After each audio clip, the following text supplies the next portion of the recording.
Hello Poker Nation, this is Sky with SmartPokerStudy.com and I'm here today with a game tape video going over my pre-session warm-up routine. In this video, I'll go over the things I do in my warm-up. I'll show you what I'm focusing on for this session. You'll see some of my anti-tilt strategies, and you'll see me play some warm-up hands, and I'll discuss a little bit of strategy during those hands, whatever might be pertinent to the situation. So first off is an Excel spreadsheet that I put together. This helps me do my warm-ups every day. My warm-ups generally take between 3 and 5 minutes, just depending on how I feel, before I open up some tables. But I always start off with a strategy focus, and normally my strategy focuses are for 1 week at a time. So currently, I'm on a C-bet pop-up usage strategy focus, where I'm trying to get used to using it for every post-flop decision as the pre-flop caller. And to get into C-bet, the pop-up just a little bit here, let me pull up a screenshot of it. So this is my C-bet pop-up. Right here is my HUD. Each of the players on the table has this HUD. These are the pre-flop stats. These 4 are the post-flop stats. And these are C-bet flop, C-bet turn, fold to flop C-bet, fold to turn C-bet right behind here. We'll get into the other stats probably in the video as we're analyzing some of the opponent's play. But these are the 2 stats that I'm really concerning myself with here.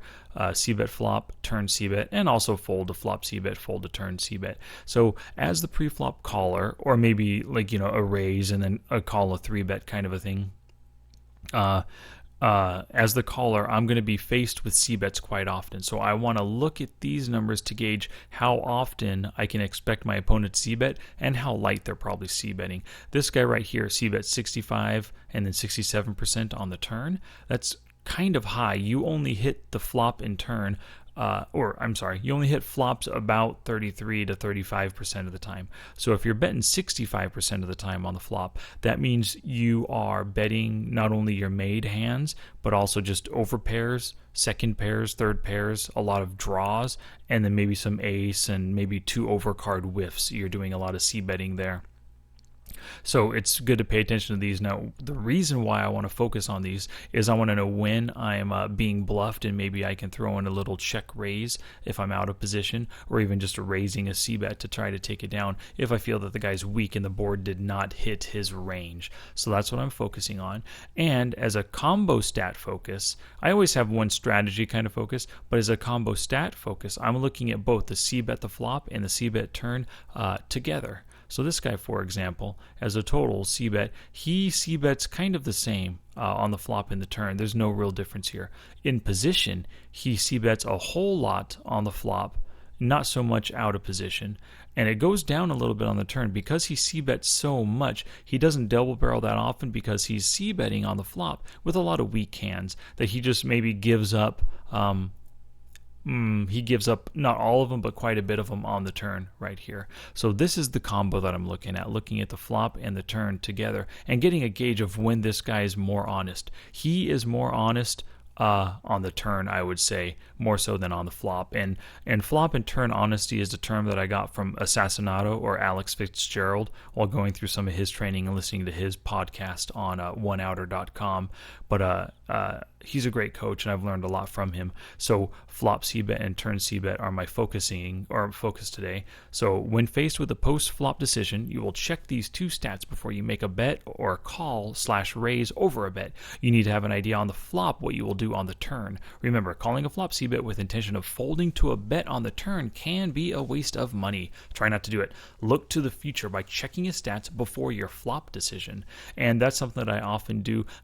Even before I make a pre-flop decision. Let's say I'm in the button and under the gun opens, and he's got these stats right here, 65, 67, and 47, 27. This is his VPIP and PFR. Well, this guy's very laggy. I don't know what his raise first in is here under the gun, but it's probably pretty darn wide, 30, 35%. So on the button, I can make a lot of calls and then take it away on a lot of flops when he chooses a c-bet. Or if he's out of position, he doesn't c-bet that often. If he does c-bet, he most likely has a better than average hand for him.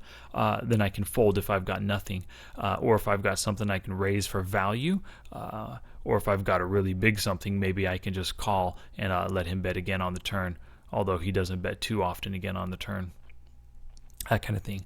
The next thing I cover is my affirmation. So every week or so I change this. I have a list of different affirmations that I go through, but my affirmation this week is I am committed to keeping my emotions in check and not tilting when things don't go my way.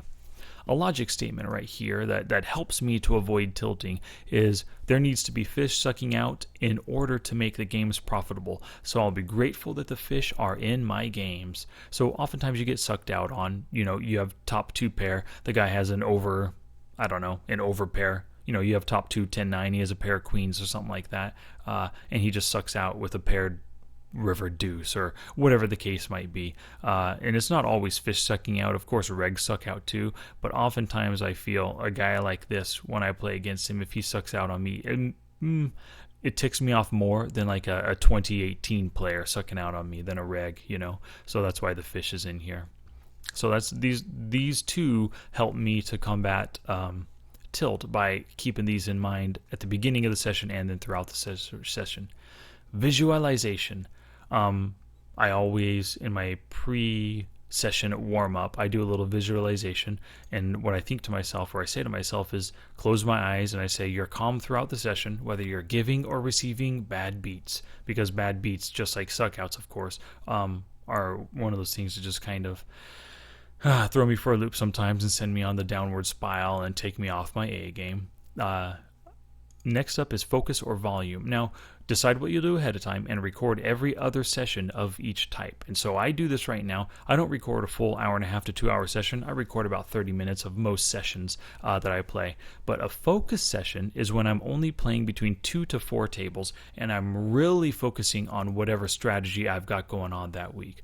A volume session is when I'm playing 6 to 9 tables or 2 to 4 tables focus, so I guess you could say 5 to 9 tables for a volume, but I never just do 5, it's always 6 or more. But that's when I'm just trying to play kind of a solid A game, and I not really go on a robotic playing style, but it's more like I default to the skills that I have ingrained in myself, and focus session is when I'm really trying to focus on specific strategies and trying to build skills in certain areas. And do I have a good attitude? Focus on keeping a good attitude. It goes a long way towards playing well and enjoying your session. It also helps to keep motivation high to keep you playing, which is absolutely true. If I start a session and have a bad attitude, just negativity, and I'm calling players jerks out loud and stuff like that, then I know that I should probably do a focus session and play less tables and try to get that attitude on track. Concentration now. I have been using a program online called Focus at Will, where they play this kind of techno music that you set to your own pace that helps you just stay focused. And it's been working out really well for me. So I use Focus at Will. And some principles I always try to keep in mind. Take a breath before big bet decisions, whether it's calling, raising, 3-betting, whatever the case is. I try not to do things just willy-nilly. I try to have a reason for every bet, a reason for every call, and of course a reason for folds. And so that's what this is all about. Take a breath, think about it, and then make your decision. Is there a better seat to move to? Oftentimes when I get to a table, and if I'm playing a volume session, I am just straight opening tables and just playing. The first seat I come to, just start playing. But one of the things I need to do is kind of pay attention to my seat at the table, pay attention to those around me, and try to get a better position on the donks and super laggy guys like this. Distractions ditch. Now, some of those distractions, of course, are anything from Skype being open, my cell phone, texting, emails, watching a movie, listening to a podcast, that kind of stuff. So I make sure when my session begins, I ditch it all. So this is what I do to help me warm up for the session right here. So now that I feel I'm sufficiently warmed up, and the warm up is just keeping the important things, in mind, let's go ahead and pop open a couple tables here. Now I always start my sessions with 2 tables. And see, right now I just popped open these tables. This was the first seat I was given. But anyway, I start my sessions at the tables, and I'm... Sorry, just make sure my HUD is up and running, so it is. When we get 1 or 2 hands in, the HUD will pop up for you. So I always start with 2 tables to kind of gauge how I'm feeling and how my, what my stress level is and what my attitude is. If I start with all 6 or 9 tables at once, I just feel kind of rushed right in the beginning. Whereas if I start with 2 and then progress to 4, 6, then 8 tables, I'm doing a lot better. Now an ace-5 off here, I'm just not going to play that one. I'm not a big fan. And then the, raise and a call. Don't really know too much about this player just yet. Let's see when my HUD pops up, see how many hands I have on the guy. So the HUD came up over here first. 48-6, which is a super loose passive dude on my left, which is a good spot to have a short stack loose passive guy. I know if he comes in for a raise or a 3-bet over from me, he's got, at 3%, he's got ace king plus, and of course, queens, kings, probably, maybe not jacks, just queens, kings, and aces there. 2 hands on this guy, 2 hands, 321 hands, not bad. He's getting to be laggy right here. He could be a bit more aggressive, but that is a pretty good sized gap right there. And looking at their c-bets, this guy c-bets quite a lot, only 229 hands. C-bets quite a lot on the flop, and a good amount on the turn. No read, no read. This guy, 100%, which is 18 out of 18. Wow, this guy always c-bets. So if I've got a decent hand, maybe at least some equity in case he calls, he's a good one to raise a c-bet or even check raise as well. Let's take a look real quick at by position. He c-bets in position 100%, c-bets out of position 100%, which was, 11 out of 11, and then 7 out of 7. Wow, this guy just likes a c-bet. So he's just an aggressive guy. He likes to take it down on the flop. So being in position on him is great. If I see a flop with this guy, I can toss in 1 or 2 raises and see how that works for me. Got a 10 jack in the BB. I'll call, and then I'll just check here. I'm not going to raise. Don't know anything about this guy. Backdoor straight. 2 different backdoor straight draws, but it's really not much of anything. I don't see a good reason to donkey into this pot right now. Queen 5 going to fold. So these are the kinds of things that I do throughout the session and also during my warm-ups. I try to focus on the players at the table and take a look. So I think at this table we have a pretty decent position. There is 3-bet from this unknown player. That's cool. There is 1 full stack, 1 semi-short stack, and 2 short, not semi-short, medium-sized stack, and then 2 shorties over here. This is probably the best table, the best position at the table. Having this passive guy on my left, I don't have to worry about him raising. Don't know anything about these 2. It's good to have position on unknowns. And then this guy who so far is the most aggressive at the table, it's good to have position on him. So great, this is a good opportunity here. Pocket 10s on the button. Let's see what happens before him. He's a 60-20, only 5 hands. I've got to pop this up here. Not a full 3x. We'll go a little bit shy of 3x. Now, even though he is under the gun, he's a 60-20, likes to play a lot of hands. Now, that king, I would prefer to see an ace here because that would scare him. But let's throw in a little c-bet, see what he does. And he called. Well, I'm not going to give that up. 10. Got to fold that right there. 10, I got 4 outs. Man, 4 times 2 is only 8% fair. But I only have to be right. 2 to 30, about 28% of the time. I'm going to call. I'm not going to give that up. And he had the jack. What a shame. Well, that happens. And I can feel right now, by the way I'm reacting to this, that I'm in a pretty good attitude. I understand the way he played it. I'm not a fan of it. He just didn't believe that I had a king. Even though I 3-bet him pre, I don't know why he wouldn't believe that. But I'm just going to check here. This guy doesn't seem like he wants to fold a buck, and I'm just going to fold there. He's got a jack or a queen. Probably even a jack or 9, but with 4th pair, no thanks. No, let's not do that. Let's add some chips. All right, so I think this is the best at the table. Now this guy is showing his true colors, I think. He's way more laggy than this guy, so this is a good spot to be just 2 out of position, or 1 out of position on this guy. Let's take a look at the other table over here now. We've got 6 hands, 43 hands, which is a decent amount. Tiny 3-bet. Min-raise, smaller 3-bet, no. 1.5 stack, full stack, and 2 medium stacks here. So, 50-33. It's kind of hard to say. It's only been 6 hands, but most likely this guy is pretty laggy, so maybe we have pretty good position here. Queen 3, I'm not going to do any kind of betting at that. This guy just limped. Is he limping weak? I don't know. I'm going to bet to build a pot. If they fold, they fold, but I hope one of these guys has an ace who might be willing to pay off. 3 streets here. Let's increase that bet there, 50. We got 2 players in. There's not much of draws here, just straight draws and gut shots at that.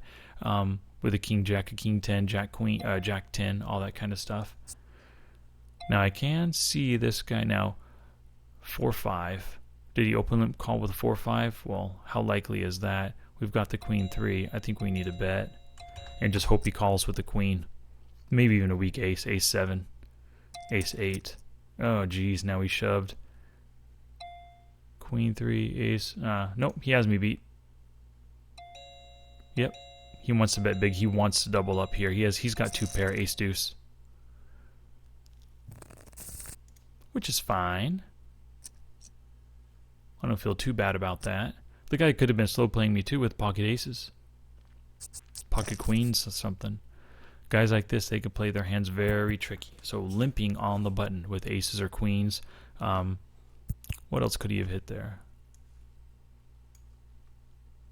Pocket, yeah, could have limped with 3s. Could have limped with 8s and then called the c-bet, of course. Limped with deuces and called every street. Maybe he's just a non-believer. Looking at his stats right now, only folds 33%. It's only been 9 hands. You can't really gauge that so well. 1 out of 3 though. Yeah. So anyway, this guy seems rather donkish here. Super laggy. This guy's on the lag side. Oh, we got position on him. He's got position on us. Okay. Passive, loose passive player. 50 BBs, sitting out. I love 10-9. 10-9 and 10-jack. I love. Now this is under the gun, but we're just going to give it a shot. This guy likes to 3-bet a lot, but is he going to 3-bet me out of position? So his 3-bet versus an early position 2-bet, 0%. 3-bet versus a cutoff, 100%. Yeah, he doesn't, I mean, 25%, but it's only 1 out of 4. So, and I only have 11 hands on the guy. You can't really judge that. But I think this is a pretty good seat at the table. Oh, 10-9 worked. Little steal. I would have preferred a call than hit a straight flush, but that's okay. Ace and a queen, you're an open limper here. How often do you limp call? 43, limp fold, 57. Raising in position here. I'm going to just call this. I don't need to build a pot out of position. I'm not a big fan of that. Backdoor straight, backdoor flush draw.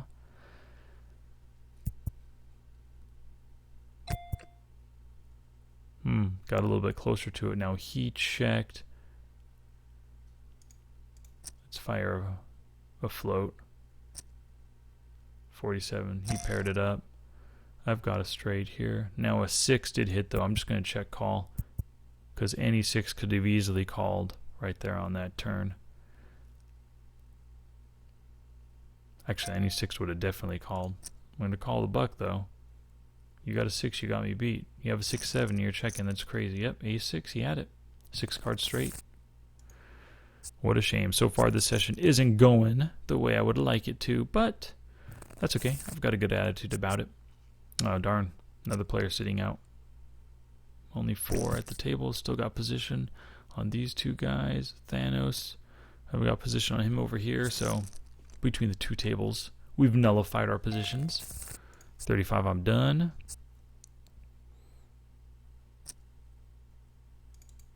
Let's take a look at a note here. Capable of half pot donk, out of position.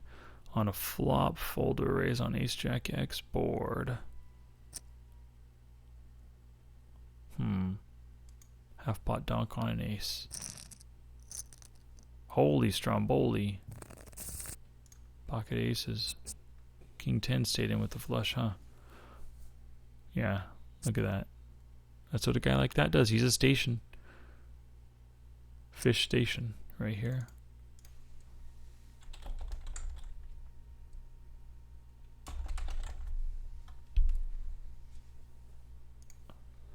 This So this is the kind of guy I am not going to be betting unless it's for value. Guaranteed. Doesn't like to fold and does a lot of C-bets right here. He's just active pre, active post. Nah. All you gotta do is wait for a really good hand against a guy like that, especially at these low stakes. And when he does do a lot of big betting like he did, he's got, maybe not the nuts, but he's got a hand that he's willing and that he thinks he can double up against you with. So I would not have put it beyond him on that other hand for him to have aces or queens. Two pair. Now I got a backdoor straight draw. Yeah, he just raised in small blind to take it down. He might have had even, I don't know, a queen 4 suited, something like that. Who knows? 30, I'm just going to fold the offsuit ace. Even though he's a donk, and I definitely, not definitely, I probably have a better hand than him. Not really worth it right there. Alright, well this video has been going 20 minutes. We've been playing 18 hands and 10 hands. So, a little bit slower at this table here, but a little bit quicker action. We were missing 2 players for some time, so I guess that helps the action go quicker. Queen 5, not going to play that. So let me go over my HUD real quick before we end the video. Whoa, are you kidding me? Yeah, that turn did you in, buddy. The river was just a nail in the coffin. What a shame. Okay, so let's take a look at this guy here. He just rebought, so he's not leaving anytime soon. 48.6. This is his VPIP and PFR, which means he is a super loose passive guy. Likes to see out of 241 hands, he's played 48% or 50%. 120 hands he's played out of 241. That shows you, let's see, what's your raise first in the SB? 38% of the time. Let's pop that one up here. Let's just give it a call and see what happens. A7 is not the best of hands, 60 for 60. You see bet 100% of the time, which is 100 in position and out of position, hard to say. Oh, this is that one guy, huh? Set of jacks, 2/3 pot. Just to try to build it here. Oh, nice, thank you. Make it $2, $1.20. Yeah, you've got my 7 beat. Was that a small bluff raise? 475. Oh, 242. Let's just put him in.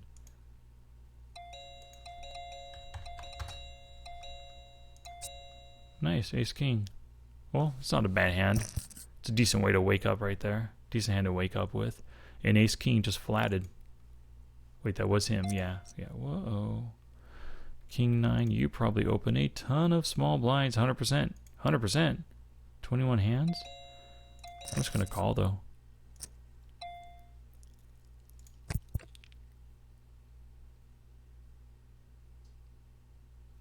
He only c-bets 25% of the time, and he did not c-bet just then. I wonder if that would have been a good time to do a c-bet. Half pot. If he's got a club, he's calling. Even if it's the deuce of clubs, he's calling. But players are often checking 2 streets right there, out of position, scared of those 3 clubs. Maybe he wouldn't call with the deuce, although he's quite the active player, possibly so. Oh, yeah, I was going to make a note. I think it was cut off. Call with ace king suited, ace king off, flop ace XX, raise call. This guy's super active. Now I'm going to have position on him. I do not mind at all making us a 3-bet here.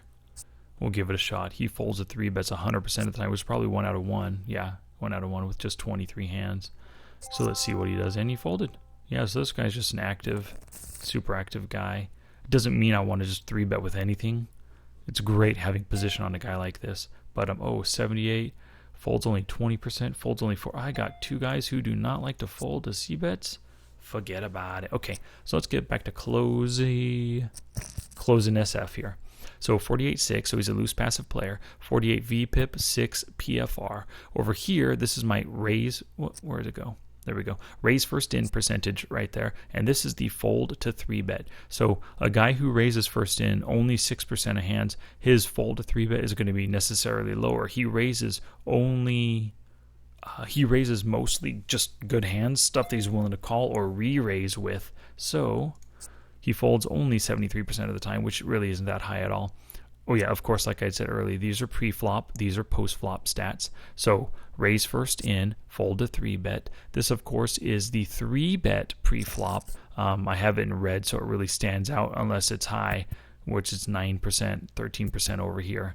Anyway, that's what that is. And the 14 is call pre-flop 2-bet. Not the 14, the 4D% is call 9-10 can bust, catch a lot of straights, catch a lot of nice 2 pairs with a 9-10.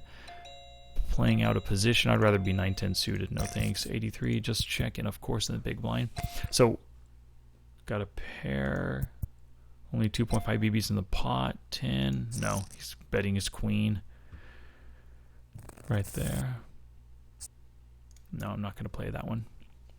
Okay, so anyway, so yeah, this is the pre-flop 2-bet call. So this is calling from any position right here.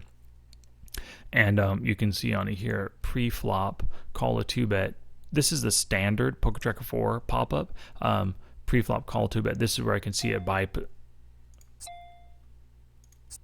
position where he calls most of the time. So in early position, 75%, quite a bit he likes to call the undergun players. On the button, doesn't call so often. How odd. Maybe he likes to do more of his raising on the button. I don't know. Just folding, I guess, a lot. Anyway, so those are the pre-flop stats. I also have the player's name here, just so I can match it up and make sure that I've got the right player, that I'm looking at the right one.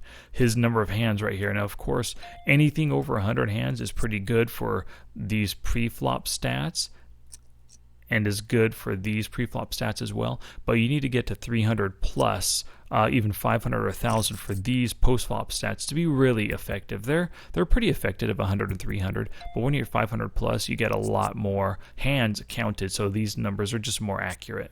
You know, so at 248, I can trust these numbers decently well. 60 is probably, wow, 15 out of 25. That's a pretty good number, actually. So 25 hands that he's been dealt, 15 of them he folded to C-bets, which is pretty high. I want a C-bet against this guy. And it's great that we can even see here, out of position fold 81%. In position he folds not that much. So he's one that'll fold out of position a whole lot more. In position he likes to float or call and see a turn. So fold to C-bet flop, C-bet flop, C-bet turn, fold to C-bet flop, fold to C-bet turn. And so that's my basic HUD right there. And each of the different stats, if I click on it, have a different pop-up. Pocket 8s I raise here. 7s I would raise, 6s I would fold under the gun. Even in a 6 max, I just fold 6s. I've just gotten into so much danger with 6s and below and losing a lot of pots like that. And now the ace comes. What's he calling? He's calling with a super wide range. He's calling with tons of aces. Doesn't fold to C-bets all that often. Fold to C-bet 0 in position. So I'm just going to check here. If he checks behind, I think I can make a delayed C-bet on the turn. And I don't know. What am I repping, though? I think a C-bet on the flop. I'm not going to call that. I think C-betting the flop would have been... Anybody with an ace would have C-bet that board.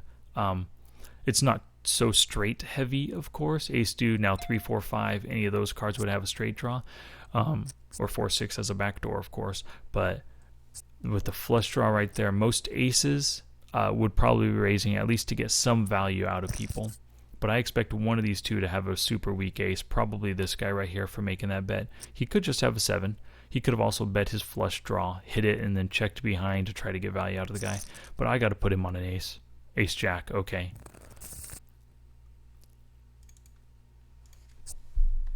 Oh, that's the standard. Ace jack. Don't need to make a note for that one there. Anyway, so every stat has its own different... What a bummer. Each stat has its own different pop-up. So is my RFI and fold to 3-bet stat. So RFI and fold to 3-bet is going to come up with the same pop-up. My call to 2-bet stat has this pop-up. 3-bet, of course, has its very own pop-up right there. And then these ones, the C-bets, the fold to C, whoops. The C-bets and the fold to C-bets have their own. And, yeah, those two have that, what I call the Assassinato pop-up, because I developed that after watching some videos with Alex Fitzgerald right there. Well, so I'll keep these two tables going. I might play a little bit more. I might give it a little quits. But actually, no. What I need to do, I got to play my button on the next two. Can never give up a button. And then we'll go over a little closing slide with some closing information.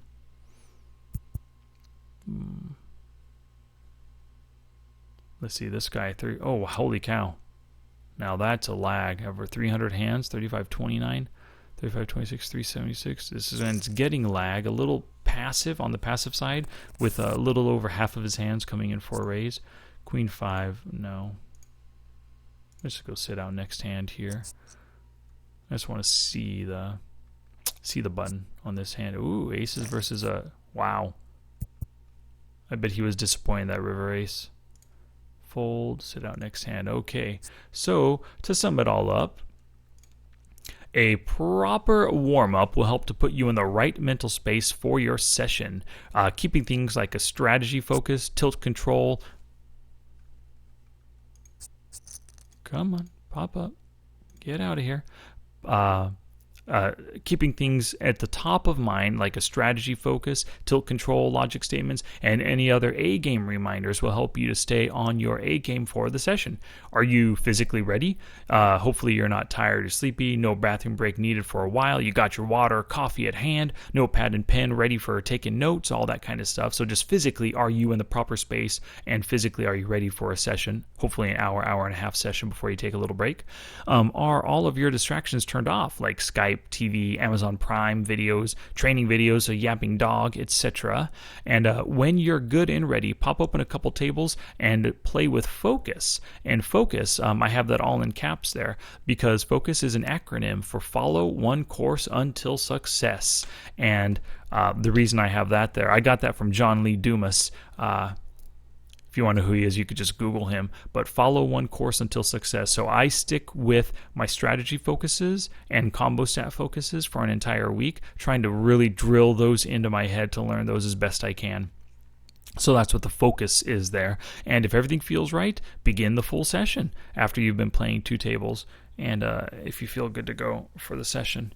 Well, stay tuned, everyone, for lots of future videos from me on this and many other topics. If you enjoyed this video and learned something from it, please like it below and subscribe to my channel. The more likes I get, the more videos I'll do on the same or related subject matter. If you'd like to visit my poker study strategy blog, you can go to www.smartpokerstudy.com. Check me out on Twitter as well, at SmartPokerStudy, and I truly appreciate you spending some of your poker studying time with me, and I hope this video helps you improve your game. Until next time, study hard, incorporate a warm-up, and make your next session the best one yet.